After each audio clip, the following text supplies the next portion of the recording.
Okay, hi, this is Gil Robles, and I'm back, and I'm going to do something that I haven't done in a while. Is just do a video of me just sketching, just taking my time to draw whatever comes to mind.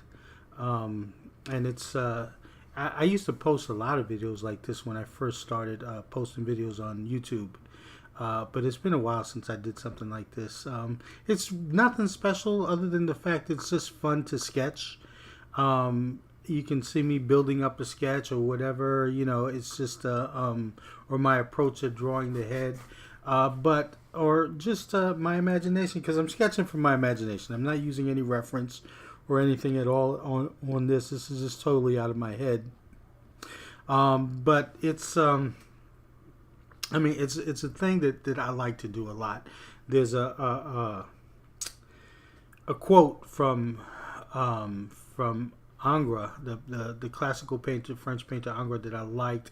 That he gave advice to Degas at one time about drawing. He just told him, "Look, just draw lines from life, draw lines from imagination. And by that, in that way, you will become a good artist." And pretty much that's what I think of when I'm sketching, and I'm just drawing whatever comes out of my head. It doesn't matter. It's just me putting down lines. Of course, trying to visualize something, not just being random at it, but going ahead and putting down these lines. And it's a sketching is a habit. I have to make it a habit because in my for me, it's just a way that I continue to grow. I try to sketch as much as I can on whatever day it is. I make it a goal just to sketch whenever I get a free chance. So at work, I take my lunch break and I take that hour and I'm sketching. And I usually collect those sketches and put them in the sketchbook, which I offer on my Patreon page. But that's one of the things that I do. I have also breaks. I get two 15-minute breaks, and on those breaks I'm sketching. I just don't travel from my desk. I just go ahead and take out my pencil and paper, and I go ahead and start sketching right there. I had gone out before on my lunch breaks as well, taking my watercolors and just going to a nearby park and just doing some watercolor sketches of the trees or the park or whatever. I've done that before. I've done that in my neighborhood. I've done that. I've made a special trip to a park on the weekend to do that and so forth. That's one of the other things I do sometimes when I'm traveling on the train and I see someone who's falling asleep, just so the person won't notice that I'm drawing them. I'll start drawing them, and I'll take out my sketchbook and just make some sketches, Or when I get home, late in the day, I'm sketching. So I'm sketching. I'm trying to do this almost like I breathe, just trying to do as much as I can. So I'm at home. I grab the nearest piece of paper or pen and pencil or whatever that I can draw on, and I start sketching. And a lot of this is just throwaway stuff. A lot of this is just not for show, but just to do. Sometimes you can get carried away with a sketch or get very involved in a sketch or, come up with something special, that'll happen. But the attitude that I have is just to enjoy the time. And I know that this is kind of an investment because I put in this time to practice my craft, and then I'll get better at it, So that's what I do.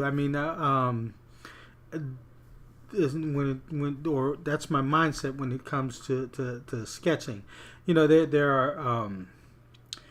There are sources when I think about like what's going on in my head when I sketch. Sometimes like I'm sketching this barbarian type character. Of course, I'm thinking of Conan, or I'm thinking of the drawings of John Buscema from the Conan comic book and stuff like that. And I was a big fan of John Buscema and still am. But there are sources which I draw from when I'm sketching, and even when I'm sketching out of my imagination, it's not just um, it doesn't just pour out. There's a source of it. There's like right here, the source is another artist's work. You know, sometimes I may think about it, and John Buscema used to do that himself.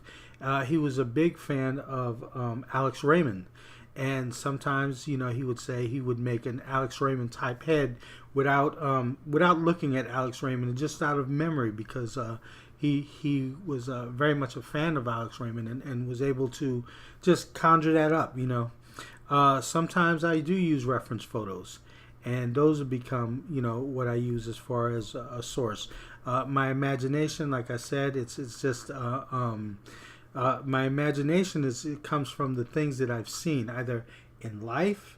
I may think about someone I saw on the train and try to get that character, or a relative, or even put myself in it, as far as a self-portrait is concerned or something. But it's out of my imagination. But I'm thinking of a source, maybe something that I saw that day, or on TV, or so forth. And then other things are just inspiration. Like I said, looking at other artists' work. There's so many other there's so many artists that I look at. There's so many sources of art that I look at. I have a lot of sources of inspiration as far as that is concerned. One of the big inspirations, of course, is fine art. And this is cartoony, so you're not going to see that here. But fine art is one of the my sources of inspiration. Sometimes I would look at things done by artists in the past. There are so many names that come to mind: Rembrandt, Velasquez, Tiepolo, Sargent, Sorolla. There's so many different sources, but that involves painting. I think when you're looking at these sketches, which is more cartoony, I'm thinking of more of the comic book guys. I'm thinking more of John Buscema. I'm thinking more of Gene Colan. What's the guy's name? Plug. So many different artists that I liked looking at, as a kid, and comics have changed for me. I'm not I'm not the same as far as going out and collecting comics as I was when I was a kid, because it's changed so much, and I mostly look at the older stuff for inspiration. And there are great artists out there who do terrific work today. I'm just not as involved. I'm from a couple. I'm a couple of generations removed, maybe more than that. But they're I remembered when I was a kid buying the studio book. I thought that was the greatest thing in the world back then. It was Barry Smith, Jeff Jones, Mike Collota, and Bernie Wrightson, and it was a great book. I was a big Wrightson fan as well. But those are those are what I remember as far as a source of inspiration. I can remember in my head Mobius, looking at his stuff, looking at Neil Adams, looking at I mentioned Gene Colan and John Buscema, so many others, Gil Kane, and then there's illustration. I love American illustration. I love especially the golden age of illustration. My favorites would be Leyendecker and Rockwell and Dean Cornwell and N.C. Wyeth and a ton of guys, who did terrific work during that time, as far as American illustration is concerned. Robert Fawcett and there's one, Albert Dorn. Albert Dorn, whose work looked very much like Buscema's, especially Buscema's from like the 60s, like mid 60s, or something like that. But it looked very much like his work. And Albert Dorn came, of course, before John Buscema. So John Buscema mentioned Albert Dorn as as inspiration for him, because he had a comic book style of drawing as far as coming up with these cartoony figures and stuff like that. So I threw all these names and all these different areas as far as finding illustration work, fine artwork, and stuff like that. Because you know what, one of the things that I did when I latched on to an artist that I liked, I found out who were their sources of inspiration. That's why I could tell you that Alex Raymond and Albert Dorn was a big source of inspiration for John Buscema, because I like John Buscema's work a lot. So I like to look at who are the people that they liked, you know, and so in that way I went even further back as far as cartooning is concerned, and I looked at Hal Foster and Milton Caniff and gosh, there was another guy who worked with Milton Caniff, Noel Sickles, who was also an illustrator and a terrific artist. But, you know, I started looking into their sources of inspiration. Norman Rockwell, one of his sources of inspiration was illustrator by the name of F.R. Kruger. And of course, J.C. Leyendecker was a source of inspiration for Rockwell. And I start exploring it and kind of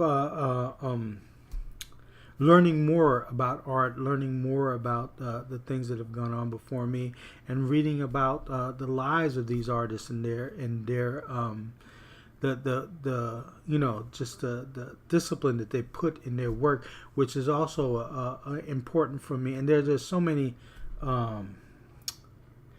there's so many sources of inspiration, as far as when you're not just talking about the image, but you're talking about the discipline that people in the arts put into their work. One of the things that I enjoyed watching a lot was this jazz series, a documentary by Burns. I forgot his first name, but his name is Burns.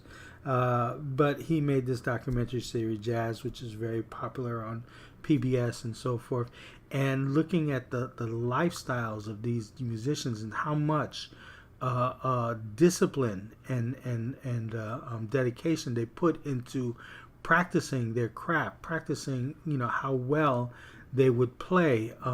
That was amazing to me, because that is kind of like what I want to my attitude to be like.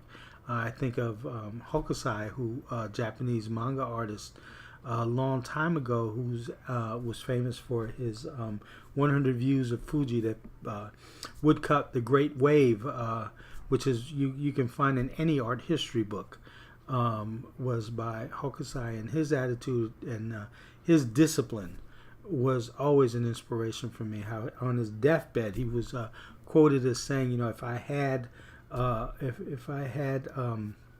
what is it, 5 more years, what a great painter I would have been. You know, just the amount of dedication to his art was amazing and a source of inspiration to me. So these are sketching, my sources of inspiration and so forth. Maybe that's what I will title this video, Sources of Inspiration. I hope you enjoyed it. I hope it was fun just watching the sketching and so forth. And also, I want to remind everyone I do have a Patreon page. If you want to support this channel, please join me on my Patreon page. There's only 2 tiers, a $1 tier and $3 tiers, and I offer videos and sketchbooks and different things according to the tier and so forth. So I'll leave the link to my Patreon page below. Leave any comments. Let me know what you think about this video. Like, share, and so forth. And until the next video, I will see you. Bye-bye.